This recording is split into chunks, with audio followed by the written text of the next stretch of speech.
शुभं कुरुध्वं कल्याणम् आरोग्यं धनसम्पदः शत्रुबुद्धिविनाशाय दीपज्योतिर्नमोऽस्तुते दीपज्योतिर्नमोऽस्तुते। सूर्य फाउंडेशन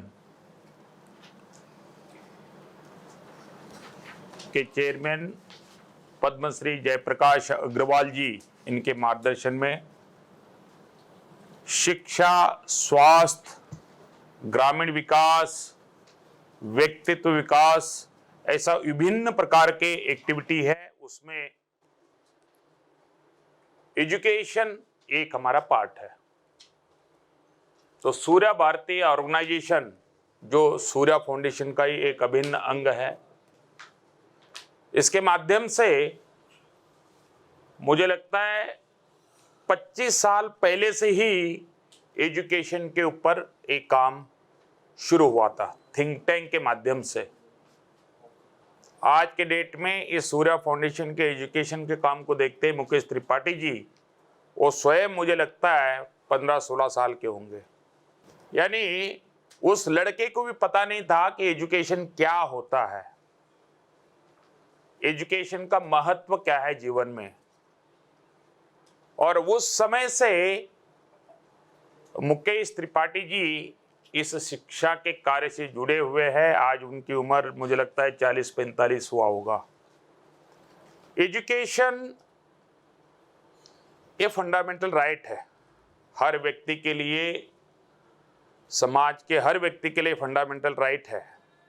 और इसके साथ साथ वैल्यू एजुकेशन एक ऐसी चीज है जो अपने देश की दिशा दशा तय करती है। यानी देश में अगर परिवर्तन चाहिए, देश में विकास चाहिए और देश में हर प्रकार का डेवलपमेंट चाहिए, उसके लिए एजुकेशन का रोल बहुत महत्वपूर्ण है। लेकिन मुझे आज इंदुताई जी को देख के, आप सभी को देख के याद आ रहा है, मैंने भी एजुकेशन किया, बी फार्मा, एम फार्मा। वो करते समय पता नहीं उद्देश्य क्या था, लेकिन आज मैं उस फार्मा के अपोजिट वाले क्षेत्र को चुना और मुझे कार्य मिला वो फार्मा के opposite, totally opposite. Allopathy medicine शरीर के लिए जो भी फायदा करता है, सब कुछ ठीक करता है, उसके साथ साथ उसके साइड इफेक्ट कितने होते हैं। और बिना साइड इफेक्ट का एक चिकित्सा पद्धति है, वो योग और नेचुरोपैथी और ड्रगलेस थेरेपीज, जिसके अंदर दवा नहीं है। तो ऐसे कार्य में पिछले 28 साल से सूर्य फाउंडेशन में कर रहा हूं। यानी शिक्षा, फॉर्मल और नॉन फॉर्मल एजुकेशन की बात मुझे याद आ रही है। तो नॉन फॉर्मल एजुकेशन जीवन में कितना महत्वपूर्ण है। और आज मैं सूर्य फाउंडेशन में सबको देखता हूं, जितने भी कार्यकर्ता है या आज के डेट में पदाधिकारी है, आज के डेट में मेंबर ऑफ पार्लियामेंट भी है, मुझे नहीं लगता है वो सभी लोग फॉर्मल एजुकेशन करके वो आगे आए हैं। और शिक्षा का उद्देश्य ये होता है व्यक्ति और समाज के कल्याण के लिए जो सीखता है वही शिक्षा है। और समाज का, व्यक्ति का विकास के लिए अभिन्न अंग है, विषय है, पॉइंट्स है, वो सभी आप सभी जानते हैं, उसमें मैं डिटेल नहीं जाऊंगा। मुझे बार बार यही चीज इंस्पायर करती है। कर्नाटक का एक लड़का, कर्नाटक का एक बैकवर्ड एरिया, जिसको यहां दिल्ली आने के बाद हिंदी भाषा तक ठीक नहीं आती थी, तो आज वो लड़का देश के 32 राज्य और 500 डिस्ट्रिक्ट में योग और नेचुरोपैथी के कार्य को देखता है और उसके मार्गदर्शन में पूरा कार्य होता है। आज भारत सरकार के आयुष मंत्रालय के जितने भी पॉलिसी बनते हैं उसमें प्रत्यक्ष रूप से अप्रत्यक्ष रूप से जयप्रकाश जी का, सूर्या फाउंडेशन का या हमारे टीम का बहुत बड़ा योगदान होता है। ये बात मैं इसीलिए बता रहा हूं, एक किताब बनाते समय गुरुजी के साथ कई सालों से कितने मेहनत किए तब जाके ये किताब बनी है, और अभी हम प्रयास कर रहे हैं कि इसका महत्व क्या है, क्यों जरूरी है, ये सभी बातें हम बताने का प्रयास कर रहे हैं। उसी का ये आज का सेमिनार है। हम यही चाहते हैं कि इनफॉर्मल एजुकेशन, जो खेल खेल में शिक्षा होती है या जो इनफॉर्मल व्यक्ति सीखता है वही जीवन में काम आता है, ऐसा आप सभी को भी अनुभव होगा ही, और मेरा तो अनुभव एकदम स्ट्रांगली है। बच्चे एमबीए पढ़ते हैं, आईआईएम, आईआईटी, आईएएस, आईएफएस, पता नहीं क्या क्या सभी पढ़ाई करते हैं, लेकिन उनमें और जो इनफॉर्मल जो हम यहाँ पर सूर्या फाउंडेशन में सीखे हैं, मुझे तो जब पहले सूर्या फाउंडेशन में आया तो ऐसा लगता था कि कहाँ फंस गया मैं, क्योंकि सुबह 4:30 बजे उठकर दिनचर्या अपना प्रारंभ होता था, 9:30 बजे तक की दिनचर्या, और कपड़े वगैरह आजकल तो हम थोड़ा ठीक ठाक पहनते हैं, पहले तो बरमुडा और ऊपर खादी की वो बनियान टाइप की। तो कभी मेरे रिलेटिव वगैरह आते तो मुझे बहुत संभाल के रहना पड़ता था, उस समय शर्ट पैंट पहन के घूमना पड़ता था, नहीं तो कई बार तो ऐसे होता था कि देख के गांव में हमारे कर्नाटक महाराष्ट्र में ये पता चलता था कि इनका लड़का वहां पर सोशल काम करता है दिल्ली में।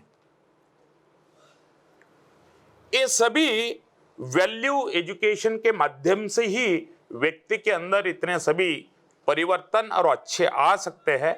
और आप एक शिक्षक हैं और आपको न्यू एजुकेशन पॉलिसी भी, मुझे लगता है जिस उद्देश्य को लेकर हमने ये सभी काम किए हैं सूर्या फाउंडेशन के माध्यम से, और आज वो सार्थक होते हुए दिख रहा है। ऐसे ही चीज नेचुरोपैथी में भी मुझे एक प्रैक्टिकल चीज जो महात्मा गांधी ने सपना देखा था वो सार्थक होते हुए मेरे आंखों से मैंने देखा। गांधी जी ने 1946 में एक पहली बार उन्होंने एक संस्था बनाई। 46 के पहले गांधी जी ने कोई संस्था बना के उसके चेयरमैन या पदाधिकारी नहीं बने थे। पहली बार 46 में उनके जीवन में उन्होंने एक संस्था बनाई, all India nature cure foundation trust. यानी भारत स्वतंत्र आंदोलन में उनका बहुत बड़ा योगदान तो था ही, लेकिन उस समय अभी 1 साल बाद स्वतंत्र होगा तो मेरे पास काम क्या रहेगा। तो शिक्षा और स्वास्थ्य उनका सपना था, और स्वास्थ्य की दृष्टि से उन्होंने बनाया all India nature cure foundation trust, और उसका उद्देश्य था नेचुरोपैथी का एक विश्वविद्यालय बनना चाहिए, इंडिपेंडेंट यूनिवर्सिटी, और ये नेचुरोपैथी का ज्ञान हर घर घर तक पहुंचना चाहिए। आज तक भी ठीक से नहीं पहुंचा। हमारे स्कूल में हम देखते हैं नेचुरोपैथी अगर बोलेंगे, मैं अभी कल परसों कर्नाटक गया था, आयुर्वेदिक के विद्यार्थी थे, योग नेचुरोपैथी के बारे में अभी भी उनको पता नहीं था।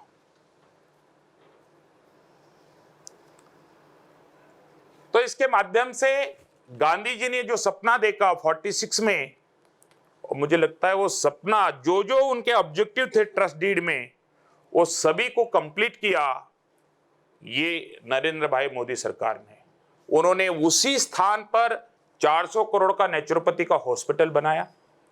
जो गांधी जी का सपना था डीम्ड यूनिवर्सिटी बनाने का, मान्यता केंद्र सरकार उस स्थान को दे रही है। और भव्य और दिव्य जो सपना गांधी जी ने सोचा था उसी प्रकार का हॉस्पिटल वहां पर बनके तैयार है। तो इसी प्रकार से मुझे ये लगता है कि ये शिक्षा क्षेत्र में हमारे सूर्या फाउंडेशन के माध्यम से, आदरणीय जयप्रकाश जी के माध्यम से जो एक कार्य हो रहा है, जो अनेक सालों से सपना देखा था, वो सभी आप सभी के मार्गदर्शन में इंदु ताई जैसे अनेक विद्वान शिक्षाविद हमारे पास आए हैं, अनेक संघ के प्रचारक, एक्सपर्ट्स, गवर्नमेंट के और नॉन गवर्नमेंट में काम करने वाले सभी आके यहाँ पर हम सबका मार्गदर्शन किया है। तो मेरा कहने का तात्पर्य इतना ही है, इनफॉर्मल एजुकेशन, देखो मुझे कोई नहीं पता तो मुझे प्रेरणा मिली, मैं यहाँ पर काम करते हुए वैल्यू एजुकेशन के ऊपर काम होना चाहिए, तो मैं यहां पर काम करते हुए 2 स्कूल पुणे में खोला। मैं प्रयास करता हूं कि उस स्कूल में जो आज इस किताब में है, जो हमने इनफॉर्मली सीखा है, वही चीज उन बच्चों को मिलना चाहिए। थोड़ा कठिन है, आज के एडवांस आर्टिफिशियल इंटेलिजेंस, इतनी बड़ी टेक्नोलॉजी आई है, तो उसके सामने ये सभी बातें कभी कभी छोटी लगती है। तो हम इस एजुकेशन को पब्लिक तक, समाज में और ज्यादा से ज्यादा प्रचार हो और ये पॉलिसी लेवल पर एक स्ट्रांग प्लेटफॉर्म बने, और इस उद्देश्य से ये एसबीओ के माध्यम से एक कार्य चल रहा है। और यहाँ पर सूर्य फाउंडेशन के तत्वाधान में एक एजुकेशन का काम चलता है, जो आज पूरे देश के लोगों को एक शिक्षा में आदर्शता और शिक्षा में नैतिकता, शिक्षा के माध्यम से व्यक्तित्व विकास, यूथ डेवलपमेंट, रूरल डेवलपमेंट, ये सभी चीजें कैसे हो, इसके बारे में काम करने वाली संस्था अपनी सूर्य फाउंडेशन के माध्यम से एसबीओ का काम चलता है। दूसरा एक कार्य चलता है आदर्श ग्राम योजना। तो देखने में बहुत छोटा और सिंपल लगता है। अलग अलग गांव में हमारे कामेश्वर जी बैठे हैं, उसके इंचार्ज है, तो अलग अलग गांव में छोटे छोटे काम होते, पेड़ लगाना, स्वच्छता करना, क्लीन रखना, गांव में योग करना, साप्ताहिक कोई कार्यक्रम आयोजन करना, इस प्रकार के एक्टिविटी आदर्श गांव योजना के माध्यम से होता है। और गांव के अंदर ही वहां के बच्चों के लिए मिनी पर्सनालिटी डेवलपमेंट कैंप करना, वहां के जो शिक्षक रिटायर्ड है उनके माध्यम से कोई भी सोशल एक्टिविटी करना, ऐसे आदर्श गांव योजना के माध्यम से लगभग हमारे 5000 स्थानों पर ये सभी एक्टिविटी एजेवाई के माध्यम से होता है। और थिंक टैंक जैसा एजुकेशन का एक थिंक टैंक है, ऐसे ही अलग अलग सब्जेक्ट के ऊपर थिंक टैंक है, और उसके माध्यम से भी भारत सरकार को रिकमेंडेशन देने का एक काम होता है। मुझे याद है रेलवे थिंक टैंक के हमारे रिकमेंडेशन गवर्नमेंट ऑफ इंडिया के पार्लियामेंट में जब सेशन होता था, जो हमने रिकमेंडेशन दिए, तो वो रिकमेंडेशन पढ़ के ये सूर्य फाउंडेशन का रिकमेंडेशन हमने लागू किया। ऐसा इस प्रकार की बात वहाँ पर पार्लियामेंट में भी सूर्य फाउंडेशन के थिंक टैंक के माध्यम से जो सुझाव दिए वो सभी लागू किए हैं। और आईएनओ के माध्यम से जो इंटरनेशनल नेचुरोपैथी ऑर्गेनाइजेशन की जो बात कर रहे हैं, मुझे बड़ी खुशी है। जो मुझे ABCD नहीं आता था, ABCD नहीं आता था 95-96 में, तो आज पूरे देश भर में इतने स्थानों पर एक्टिविटी होती है। ये एक आह्वान के ऊपर अभी योगा डे हुआ, तो कल मैं मंत्रालय गया तो वहां पर ये सुझाव आ रहा था कि भाई 5000 स्थानों पर आप कैसा किए, तो 5000 स्थानों पर 21 जून को हमने योगा डे कार्यक्रम किए, तो उसमें लाखों लोगों ने भाग लिया। 20 लाख का डाटा तो कल तक किया गया। तो ऐसा जो इनफॉर्मली यहाँ पर फाउंडेशन में एक्टिविटी होती है, तो उसमें आप जैसे विद्वान लोगों का जो समाज के लिए समर्पित है, ऐसे लोगों की प्रेरणा से यहाँ पर काम होता है। भारत ज्ञानियों का देश रहा है, ज्ञाननिष्ठ देश रहा है। अपने सभी प्रश्नों का हल भारत ने शस्त्रों से नहीं ढूंढा, पैसे से नहीं ढूंढा, ज्ञान में ढूंढा है। ऐसे भारत ज्ञाननिष्ठ देश रहा है। जब तक मॉन्टेसरी भारत में नहीं आई थी, तब तक भारत में शिशु शिक्षा माने 5 वर्ष तक की शिक्षा इंस्टीट्यूशनलाइज्ड नहीं रही। जब मैंने एक बार ऐसे सरकारी क्षेत्र के बड़े अधिकारियों के साथ बैठक थी, मैंने शिक्षा सचिव से लेकर सभी स्तरों के डायरेक्टर्स और इनके बीच में मैंने बात कही कि भारत में चाइल्ड एजुकेशन कभी भी इंस्टीट्यूशनलाइज्ड नहीं रहा। तो हमारी कमिश्नर ऑफ स्कूल्स थी, उन्होंने कहा भारत में तो प्राइमरी एजुकेशन भी कहाँ था। अब उसके लिए हमने बहुत सारी चर्चा की और मैंने उनको कन्विंस किया कि भारत में प्राइमरी एजुकेशन तो बहुत अच्छा रहा, लेकिन चाइल्ड एजुकेशन इंस्टीट्यूशनलाइज्ड नहीं रहा। वो हमेशा घर में होता था। और सूत्र ये था, माता प्रथमो गुरु हो और परिवार पहली पाठशाला है। तो विद्या भारती ने इसी संकल्पना पर आधारित शिशु वाटिका पद्धति का विकास किया, उसकी पद्धति भी बताई और घर ही विद्यालय नाम से पेरेंट एजुकेशन का बहुत बड़ा प्रकल्प भी चलाया। मेरे पास दूसरा दायित्व था नेशनल एकेडमिक काउंसिल के संयोजक का और तीसरा था गुजरात पश्चिम क्षेत्र और अखिल भारतीय स्तर पर सहमंत्री का। ये दायित्व था, इसलिए मैं बेसिकली शिक्षक हूँ, इसलिए शिक्षा भारतीय कैसे बने इसके लिए हम क्या कर सकते हैं और हम माने शिक्षक क्या कर सकता है, इस पर ही हमारा काम रहा। तो इस संदर्भ में हमें क्या क्या सोचना चाहिए, इस पर पुनरुत्थान विद्यापीठ काम करता है। पुनरुत्थान विद्यापीठ 2004 से काम करता है। ये एक यूनिवर्सिटी है और भारत में यूनिवर्सिटी का मॉडल कैसा होना चाहिए इस विषय को लेकर काम करता है। आज भारत में यूनिवर्सिटी का जो मॉडल है, भले 1000 के ऊपर यूनिवर्सिटीज़ हैं, परंतु यूनिवर्सिटी का जो मॉडल है वो 19वीं शताब्दी में लंदन में इंग्लैंड में जो लंदन यूनिवर्सिटी थी वही रहा है।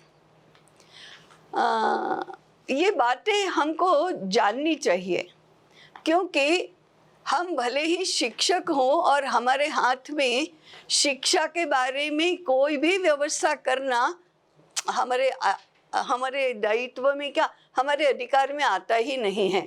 हमको तो जो दिया गया वही हम पढ़ाने के काबिल रहे हैं और उतनी ही हमारी औकात अभी बताई जाती है। नीति निर्धारण हम नहीं कर सकते, रूल्स एंड रेगुलेशंस हम नहीं बना सकते, संचालन और मैनेजमेंट हम नहीं कर सकते। वास्तव में ये बिल्कुल ही भारतीय संकल्पना नहीं है। कक्षा में जो बच्चे सामने आए उनको पढ़ाना, इतना ही हमारा काम रहता है और उसमें फिर हम बच्चों का सर्वांगीण विकास और ये सब बातें बहुत करते हैं। परंतु इस देश में शिक्षक का दायित्व क्या रहा है? तो देश की शिक्षा के प्रश्न को ओन करना, ये शिक्षक का दायित्व है। अभी शर्मा साहब ने बताया शिक्षक राष्ट्र निर्माता होता है, गोविंद जी ने भी बताया शिक्षक राष्ट्र निर्माता होता है। इसका अर्थ क्या है? देश की शिक्षा का प्रश्न ओन करना और ये भाषा बोलना कि हमारे रहते हुए इस देश में अज्ञान कैसे पनप सकता है, कैसे कोई भी छात्र संस्कारहीन हो सकता है, अज्ञानी हो सकता है। बिना ज्ञान के अनाड़ी लोग जिस प्रकार से व्यवहार करते हैं, जिस प्रकार से देश चलता है, वो कैसे हो सकता है? इसका दायित्व हमारा है। ऐसा सोचने वाला और उसके अनुसार करने वाला भारतीय शिक्षक होता है। इसलिए पुनरुत्थान विद्यापीठ यूनिवर्सिटी का मॉडल भारतीय बनाना चाहता है, जिसके अंतर्गत ऐसे शिक्षकों का निर्माण हो जो इस दायित्व को निभाने के लायक बने और ऐसे आचार्य हमको बनना है, ऐसा उनका संकल्प हो। क्योंकि शिक्षा आचार्य के अधीन होती है और किसी के अधीन नहीं होती, और कोई चाहे तो भी नहीं कर सकता। हम चाहें तो कर सकते हैं, न चाहे तो कोई हमें बाध्य नहीं कर सकता। ये भी उतना ही है कि कंपल्सरी कोई किसी को अच्छा पढ़ाओ ऐसा नहीं, करवा ही नहीं सकता। नियम बना सकते हैं, बाध्यताएं निर्माण कर सकते हैं। हाँ, आपको दिया हुआ सिलेबस वर्ष भर में पूर्ण करना ही होगा, हो जाएगा। इससे शिक्षा नहीं होती। आपको स्कूल का पूरा समय जो है दिन का, उतना समय कक्ष में उपस्थित रहना ही पड़ेगा। हाँ, रह लेंगे, उससे शिक्षा नहीं हो जाती। हम पढ़वा लो, हमसे कोई नहीं पढ़वा सकता, कोई भी। आपके कक्षा का रिजल्ट 100% आना ही चाहिए, आ जाएगा। उसका और शिक्षा का क्या संबंध है? कोई हमसे करवा ले, जबरदस्ती अच्छा पढ़वा ले, नहीं पढ़ा सकते। तो शिक्षा आचार्य के अधीन होती है, इसलिए हम शिक्षक के 4 प्रकार बताते हैं। एक होता है विषय का शिक्षक, यदि वो अच्छा शिक्षक है, हम बेसिकली अच्छे शिक्षक की बात करें तो वो यदि फिजिक्स का है, गणित का है, भाषा का है, इतिहास का है, तो उसे इतिहास अच्छा आता है, भाषा अच्छी आती है, गणित अच्छी आती है, फिजिक्स अच्छी आती है, उसको अपने विषय में रुचि भी है, वो उसमें अध्ययन करता है, अनुसंधान करता है, आगे बढ़ता है, विषय का अच्छा शिक्षक है। दूसरा शिक्षक होता है वो विद्यार्थी का शिक्षक है।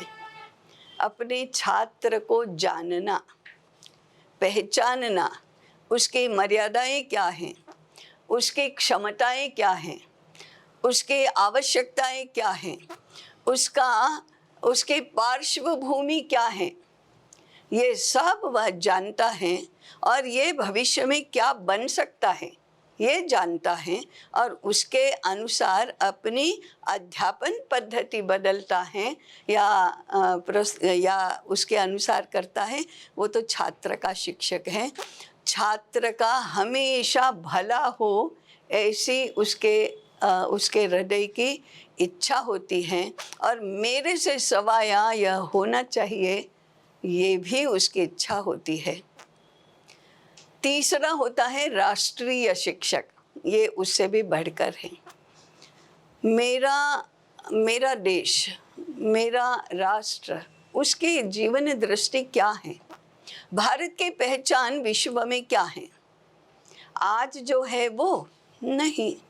भारत ने हमेशा पूरे विश्व का मार्गदर्शन किया है, संस्कार, संस्कृति, धर्म, ज्ञान, कारीगरी, कुशलता, चरित्र, इन सभी क्षेत्रों में हमको वर्षों से पढ़ाया जाता है। आर्य बाहर से भारत में आए, ये थियरी अत्यंत गलत है। सही क्या है? आर्य भारत के थे और भारत से संपूर्ण विश्व में गए हैं। कौन गए हैं? ऋषि मुनि गए हैं, व्यापारी गए हैं, कलाकार और कारीगर गए हैं, संत धर्मोपदेशक गए हैं, पराक्रमी पुरुष गए हैं, और पूरे विश्व को ज्ञान, धर्म, संस्कृति, कारीगरी, व्यापार, वस्त्र निर्माण, शिल्प, स्थापत्य, ये सब सिखाया है। कभी भी ब्रिटिशों की तरह या मुस्लिमों की तरह कहीं पर भी लूट मार अत्याचार करके आधिपत्य नहीं जमाया है। भारत की दृष्टि क्या रही? कृण्वन्तो विश्वमार्यम, हम आर्य हैं, हम श्रेष्ठ हैं, तो दुनिया को ऐसी श्रेष्ठ बनाएंगे, हम दुनिया को जीतेंगे। परंतु ब्रिटिशों ने जैसे जीता, मुगलों ने जैसे जीता, ऐसे नहीं जीतेंगे। हम जिनको जीतेंगे उनको पराजित नहीं करेंगे, उनको आर्यत्व से जीतेंगे, उनको भी हमारे जैसा श्रेष्ठ बनाएंगे। ये श्रेष्ठत्व की दृष्टि, श्रेष्ठत्व की पहचान और श्रेष्ठत्व का परिचय, और आज भी ऐसे श्रेष्ठत्व की अनुभूति भारत के लोग कहाँ कर रहे हैं? तो जब तक भारत के सामान्य जन में इस प्रकार के श्रेष्ठत्व की अनुभूति न हो, अपने आप को न जाने, हमारे देश के इतिहास को न जाने, हमारे देश की जीवन दृष्टि को न जाने, तब तक हम चैन से कैसे बैठ सकते हैं? ऐसा सोचने वाला राष्ट्रीय शिक्षक होता है। मेरे कारण से ज्ञान की प्रतिष्ठा होनी चाहिए, मेरे कारण से धर्म और सत्य का विजय होना चाहिए, उसके ऊपर आधारित समाज चलना चाहिए। मेरे कारण से धर्म के अनुकूल अर्थार्जन की प्रवृत्ति देश में बननी चाहिए। आज हमने अर्थार्जन को और धर्म को संबंध विच्छेद कर दिया है और धर्म को वाद का विषय बना दिया है। धर्म को क्या क्या कहते हैं, धर्म के कारण से झगड़े होते हैं। कम्युनिस्टों ने कह दिया धर्म तो अफीम है, तो हमारा भी चला, सब ऐसे ही चला। और आज अभारतीय विचार हमारी यूनिवर्सिटी में, हमारी माध्यमिक विद्यालयों में, हमारे प्राथमिक विद्यालयों में पढ़ाए जाने वाले पाठ्यक्रमों के माध्यम से 10 पीढ़ियों से पढ़ने वालों के मन में, मस्तिष्क में, हृदय में छा गए हैं, अंदर अनुस्यूत हो गए हैं।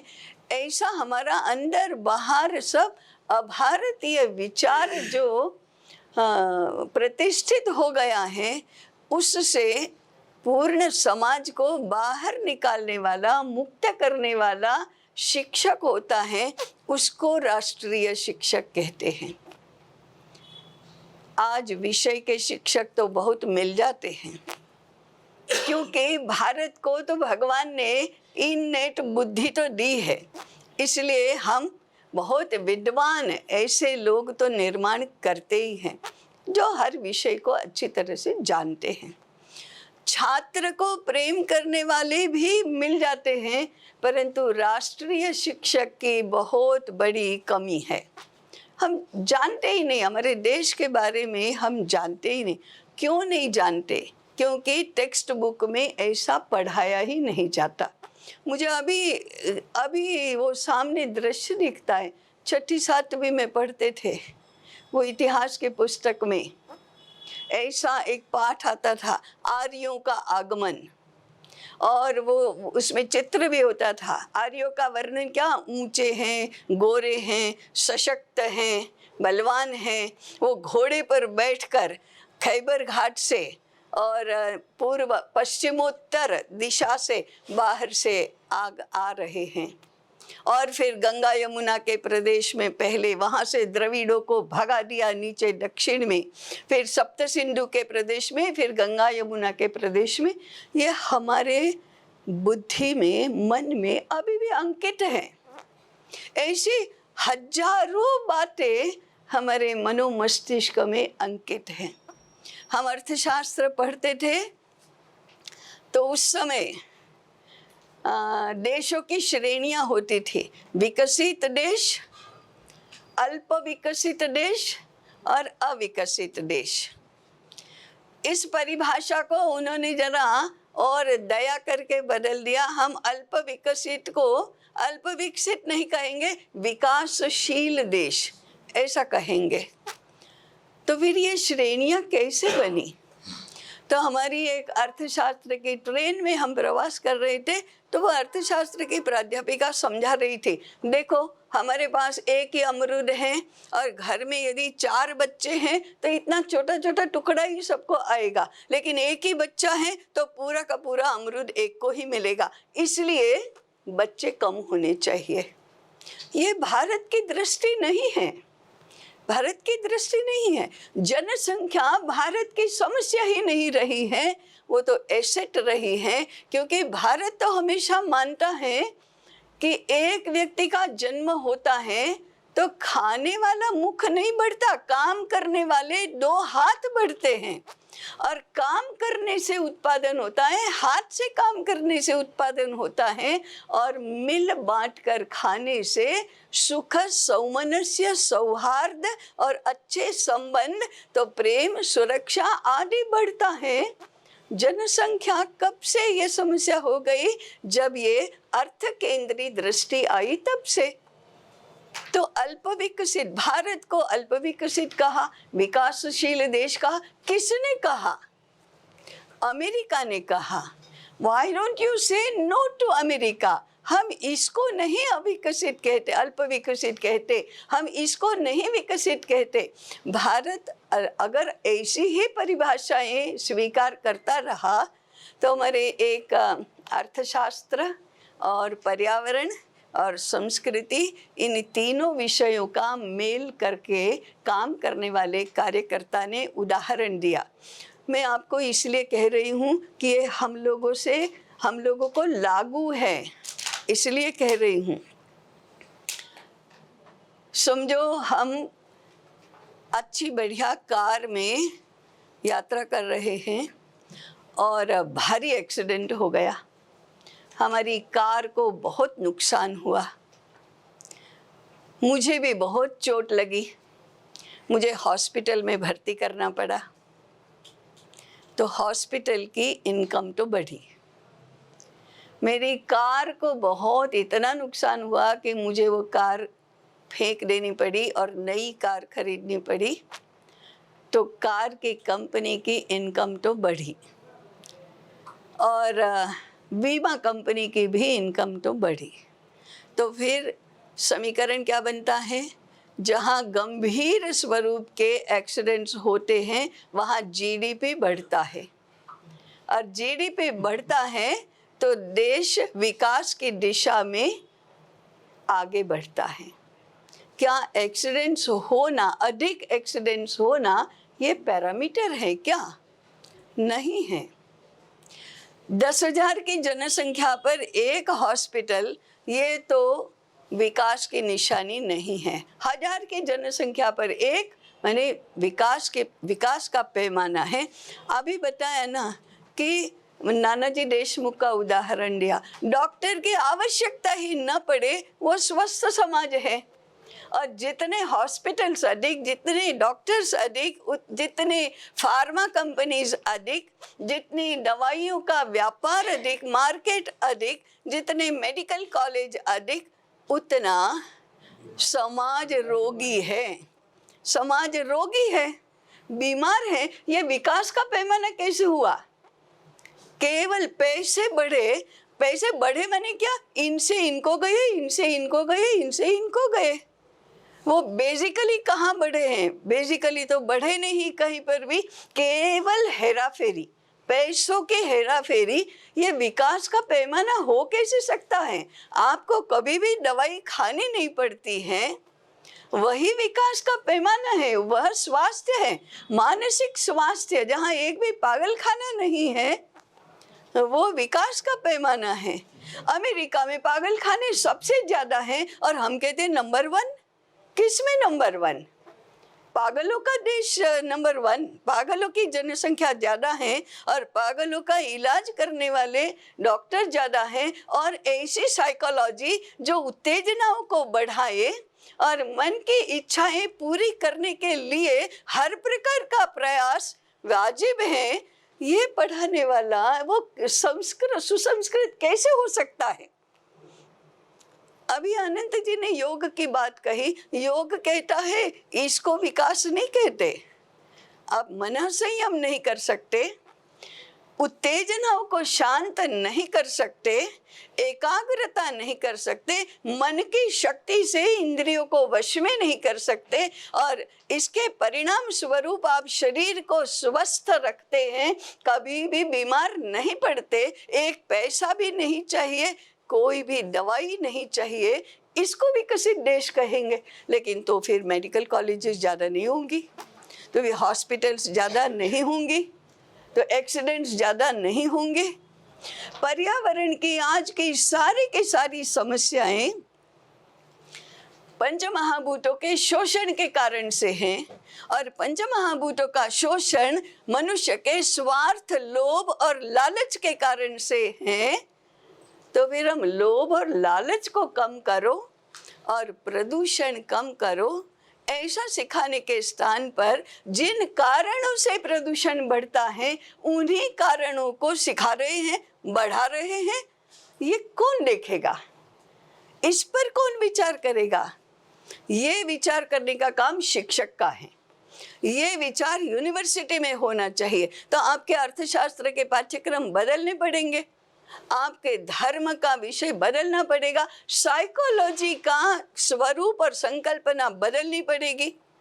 हम कुछ वर्षों पहले, हमारे संगठन मंत्री थे माननीय लज्जाराम जी तोमर, उनकी एक पुस्तक थी भारतीय शिक्षा के मूल तत्व। उसका हमने गुजराती में अनुवाद किया और उसका प्रकाशन था। इसके लिए यूनिवर्सिटी के head of the department of education and psychology उनको मिलने के लिए गए। हमने कहा विद्या भारती इंडियन साइकोलॉजी, भारतीय मनोविज्ञान, भारतीय शिक्षा मनोविज्ञान का विषय आगे बढ़ा रही हैं। उन्होंने इतने इनोसेंटली एंड ऑनेस्टली कहा, भारत में मनोविज्ञान है ही कहाँ, भारत में मनोविज्ञान है ही नहीं, जो है वो सब अमेरिका में है। इनको कौन बताए कि योग ही भारतीय मनोविज्ञान है, और ये मनोविज्ञान केवल मन नहीं परंतु मन, बुद्धि, चित्त, अहंकार इन सबके साथ डील करता है और आत्म तत्व का साक्षात्कार करने के लिए स्थूल शरीर और सूक्ष्म शरीर, अंतःकरण को भी सक्षम बनाता है। मनोविज्ञान का दायरा तो ये है, और इधर आप उत्तेजनाओं को बढ़ावा दे रहे हैं, इच्छा पूर्ति के लिए सारी काम केंद्रीय अर्थ केंद्रीय व्यवस्था को बना रहे हैं। इसमें एक्सेल करने वाले को आप विकसित कह रहे हैं।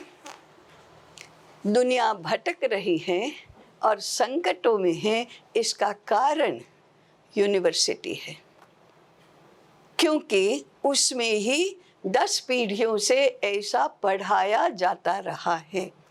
आज पढ़ने वाले छात्रों का दोष नहीं है, उनको तो जो पढ़ाओगे वो पढ़ेंगे, लेकिन क्यों ऐसा पढ़ा रहे हैं, हम क्या करें। वो वाइस चांसलर को बोलो, मैं क्या करूं, मैं तो 3 वर्ष के लिए यहाँ हूँ। सेक्रेटरी को पूछो, वो कहेगा हम क्या करें, वो हमारा एजुकेशन हमारा विषय थोड़े हैं, वो यूजीसी और एनसीईआरटी और वाइस चांसलर ये सब जो कहते हैं वो करते हैं।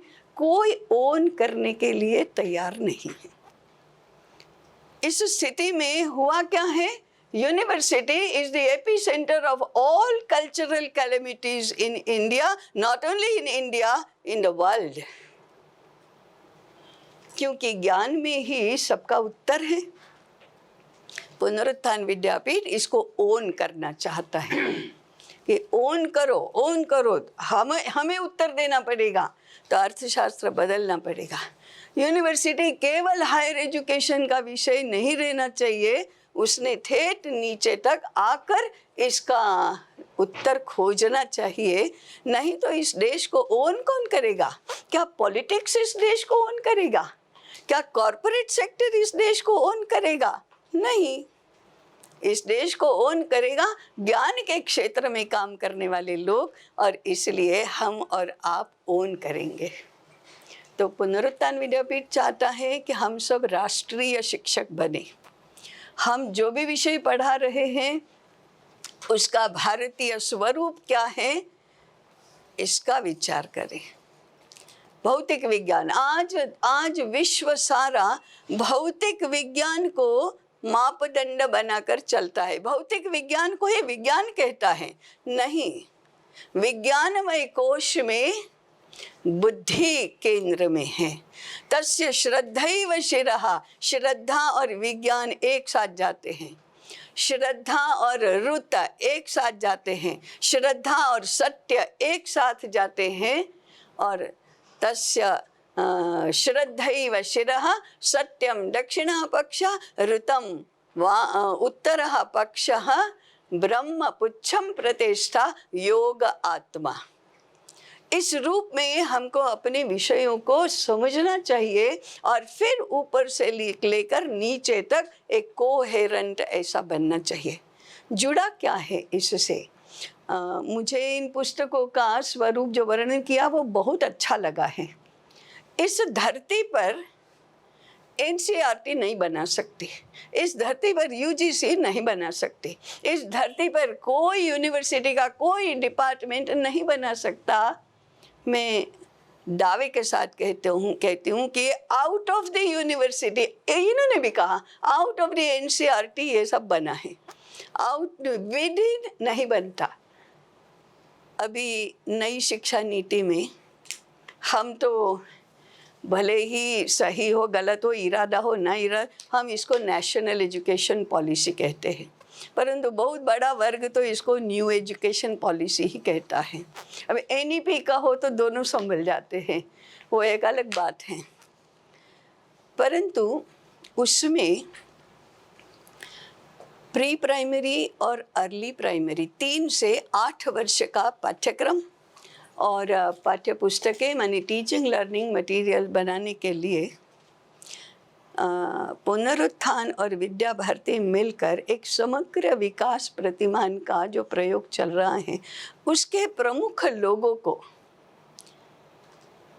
उस समिति में पाठ्यक्रम बनाने के लिए और टीचिंग लर्निंग मटेरियल डेवलप करने के लिए नियुक्त किया था। होता क्या है, ये जानने वाले करने, इन लोगों ने 20 वर्ष तक किया है ये सब, ऐसे विद्यालय चलाए हैं, ऐसा पाठ्यक्रम चलाया है। सरकार ने भी शुभ भावना से इनको नियुक्त किया है। होता क्या है, ये 5 लोग हैं जिनको इसका क्या होता है कुछ पता ही नहीं है, ऐसे 25 लोग हैं। ये तो बेचारे विद्या भारती जैसे संगठन से ऊपर आते हैं, मैंने इनवाइटेड हैं, वो सारे व्यवस्था में सेटअप हैं, सेट हुए हैं, सुनते ही नहीं, कुछ भी सुनते ही नहीं। और आपकी जो भारतीय संकल्पना जो है उनको अंग्रेजी शब्दावली में फिट करो। आप चित्त को क्या बोलेंगे, कॉन्शियस या सबकॉन्शियस, या क्या बोलेंगे, सोल, साइकी, क्या बोलेंगे? नहीं, there is no one-to-one relation between soul and atma. There is no one-to-one relation between psyche and chitta. There is no one-to-one relation between mind and intellect and buddhi. No one-to-one relation between mind and mana.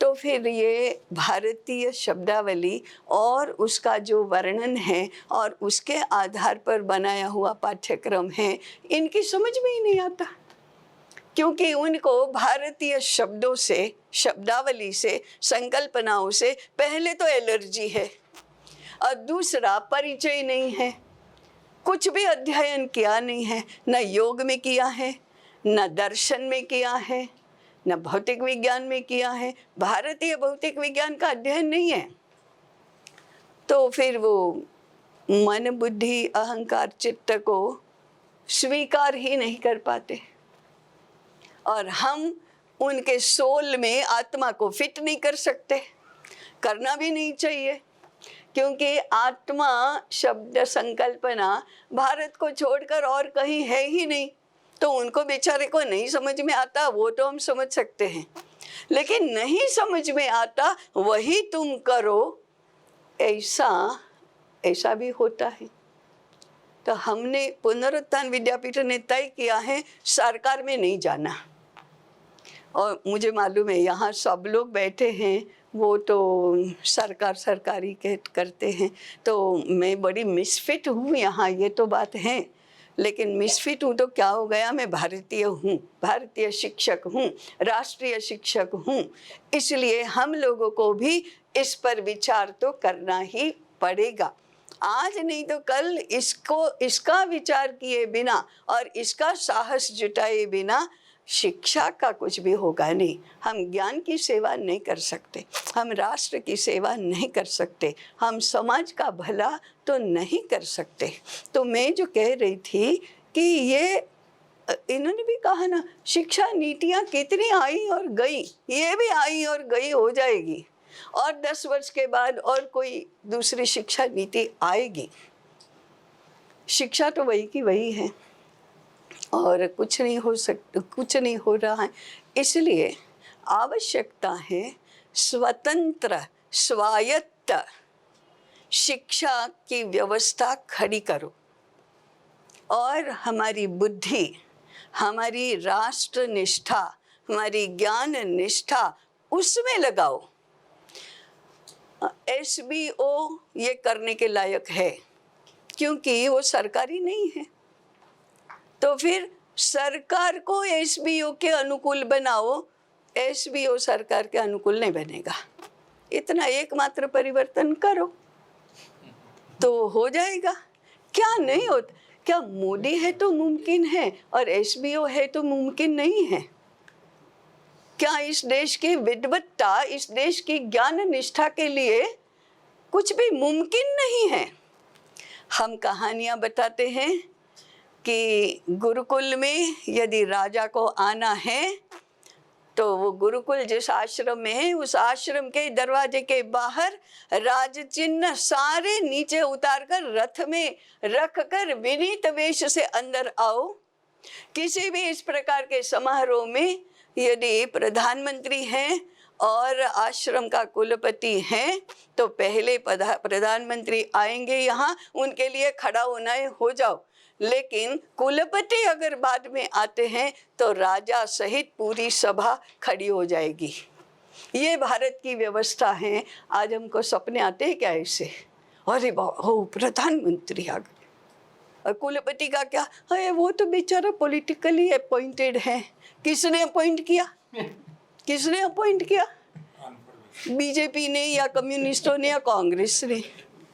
3 साल तक तो वो बेचारा अपना स्थान ही कहाँ है, दूसरी टर्म मिलेगी कि नहीं, इसकी खटपट में रहता है। और वो कुलपति हैं। कुलपति, हमने अपने शब्दों का क्या कर दिया है, संकल्पनाओं का क्या?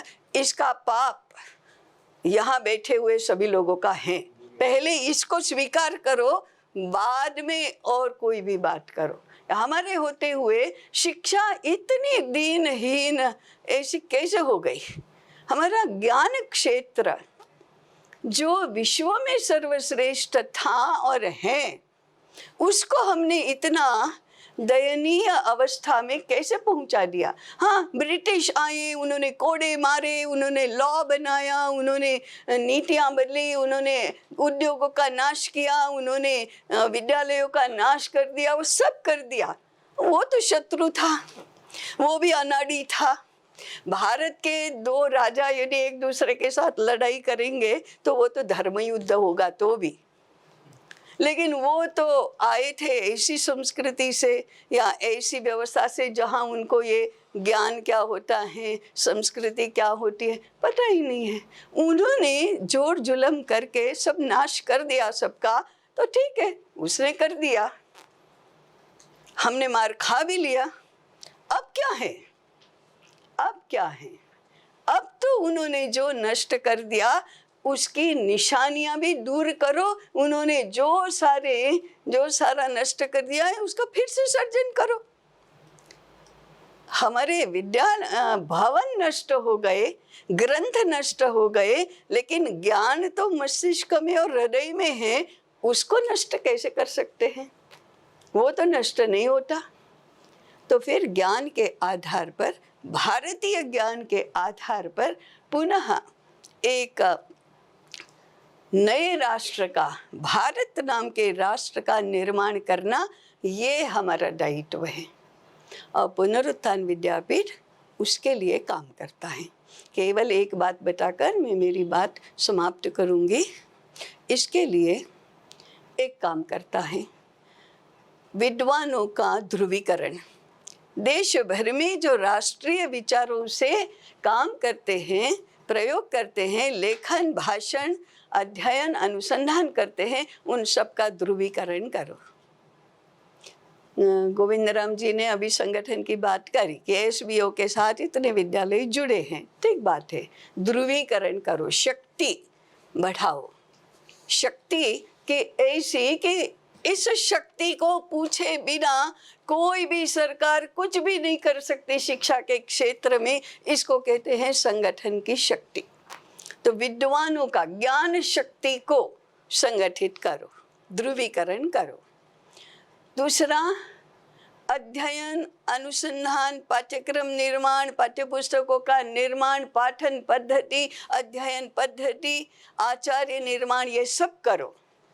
इसलिए पुनरुत्थान विद्यापीठ के 2 सूत्र हैं, आजीवन शिक्षा और सार्वत्रिक शिक्षा। अभी नॉन फॉर्मल की बात हो रही थी, इनफॉर्मल की बात हो रही। कुटुंब में शिक्षा होती है, आजीवन शिक्षा का विचार करना चाहिए। ये तो कुटुंब में ही होता है। तो कुटुंब में होने वाली शिक्षा और इस शिक्षा को देने वाले कुटुंबीजन, इस शिक्षा क्षेत्र का विचार हमको व्यापक रूप में करना होगा। मंदिरों में होने वाली शिक्षा, मंदिर को ध्वस्त कर दिया, मंदिर भावना को ध्वस्त कर दिया, उसकी संस्कृति का केंद्र थे वो भी नष्ट हो गया। आज प्रसाद, दर्शन, तीर्थ यात्रा ये सब रिलीजियस टूरिज्म बन गया। इतना ऐसा कैसे स्वरूप बदल जाता है? तो ऐसी विचारधारा से बदल जाता है। वह शिक्षा का केंद्र नहीं, लोक शिक्षा का केंद्र नहीं रहे, उसको लोक शिक्षा का केंद्र बनाओ। और ये सब ओरिजिनेट होना चाहिए यूनिवर्सिटी से। उसने इसका कुछ ओन करना चाहिए कि ये सब शिक्षा की ज्ञान क्षेत्र व्यवस्थिति कैसे होगी, इसका विचार करना चाहिए। इसलिए विद्यापीठ इन सभी क्षेत्रों में काम करता है। केवल स्कूली शिक्षा नहीं अथवा केवल यूनिवर्सिटी के नहीं, अनुसंधान से लेकर कुटुंब प्रबोधन तक सारे विषयों को एक साथ लेना होगा। और इसी संदर्भ में अभी विद्यापीठ ने कंटेंट जनरेशन के नाते कि आपको किसी भी क्षेत्र स्तर पर पढ़ाना है, संदर्भ पुस्तकें और टीचिंग लर्निंग मटेरियल के नाते 1051 ग्रंथों का निर्माण और प्रकाशन किया है। 2 महीना पहले ही उसका लोकार्पण कार्यक्रम हुआ, जिसमें माननीय शर्मा जी और मुकेश जी उसमें आए थे। ये 1051 ग्रंथ भारतीय चिंतन क्या है, भारत की जानकारी क्या है, उसकी सामग्री उसमें है। बालक पढ़ना शुरू करता है तब से लेकर जहाँ तक वो पढ़ता है तब तक ये सामग्री उसमें है। 1051 ग्रंथ ज्ञान सागर महाप्रकल्प के नाम से। दूसरा, उसमें 12-14 वर्ष की आयु तक के 101 पाठ्यक्रम भी दिए हैं। 101 पाठ्यक्रम, जो जिसको जहाँ लागू करना है करो, जैसा उसका प्रयोग करना है करो। 101 पाठ्यक्रम। तीसरा, कुटुंब शिक्षा के सर्व प्रकार के आजीवन शिक्षा के, माने वृद्धावस्था में क्या सीखना है, प्रौढ़ावस्था में क्या सीखना है, गृहस्थाश्रम में क्या सीखना है, माता पिता के नाते क्या सीखना है, अच्छा वर और अच्छी वधू कैसे बनना है, अच्छा पति और अच्छी पत्नी कैसे बनना है। Art is not crucial things. हमारे कुटुंब, हमारा समाज, हमारी संस्कृति, अरे हमारे तरुणों को, बेचारे को फर्टिलिटी काउंट डेंजरसली गिर रहे हैं। ये क्या समस्या नहीं है बहुत बड़ी? वो समर्थ माता पिता बन ही नहीं सकते तो कैसे, क्या, कौन सी बात आगे बढ़ेगी? तो समर्थ बालक को जन्म देने के लिए समर्थ माता पिता बनाने का पाठ्यक्रम कहाँ है और कौन इसको ओन करता है? कोई नहीं। तो ये भी है। और फिर अध्यात्म शास्त्र, धर्मशास्त्र, समाज शास्त्र, भौतिक विज्ञान, तंत्र ज्ञान, अर्थशास्त्र, गोविज्ञान आदि सारे विषयों के गर्भावस्था से लेकर युवावस्था तक के पाठ्यक्रमों की रूपरेखा भी उसमें दी है। और इसके लिए विषय वस्तु के लिए संदर्भ सामग्री तो ये 1051 ग्रंथ है ही। कहने का तात्पर्य ये है कि हमें पूर्ण रूप से पर्याय का, विकल्प का विचार करके सभी प्रकार से प्रयास करने होंगे। और सभी प्रयास ज्ञानात्मक दृष्टि से करने होंगे। भावात्मक दृष्टि ठीक है, वो तो होनी ही चाहिए, क्योंकि बिना भावना के तो कुछ भी नहीं हो सकता। कृति, कर्म, कृतिशील भी होना ही चाहिए, परंतु ज्ञानात्मक आधार भी होना चाहिए। भारत में ज्ञान कर्म और भावना तीनों को एक साथ रखकर शिक्षा की योजना होती है। तो इस प्रकार से ज्ञानात्मक दृष्टि से भारतीय ज्ञान की पुनः प्रतिष्ठा होनी चाहिए।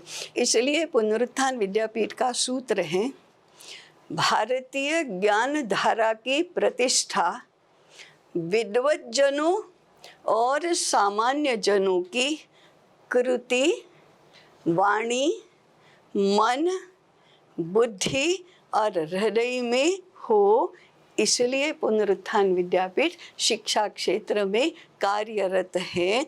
जो भी राष्ट्रीय शिक्षा के दिशा में जो कुछ भी सद्भावना से और पुरुषार्थ से प्रयास करता है, उन सब को हम अपने साथ जुड़ने के लिए हमारा निमंत्रण है, हमारा आह्वान है। SBO से जयप्रकाश जी से हमारा बहुत पुराना परिचय है। हम इसको पुनः ताज़ा भी करेंगे और ये भी इच्छा करेंगे कि यदि हम राष्ट्र निर्माण के क्षेत्र में काम कर रहे हैं तो कभी साथ मिलकर काम कर सके, ऐसी भी संभावना पर हमको विचार करना चाहिए। इतना ही कहकर मैं मेरी बात अभी समाप्त करती हूँ। नमस्कार।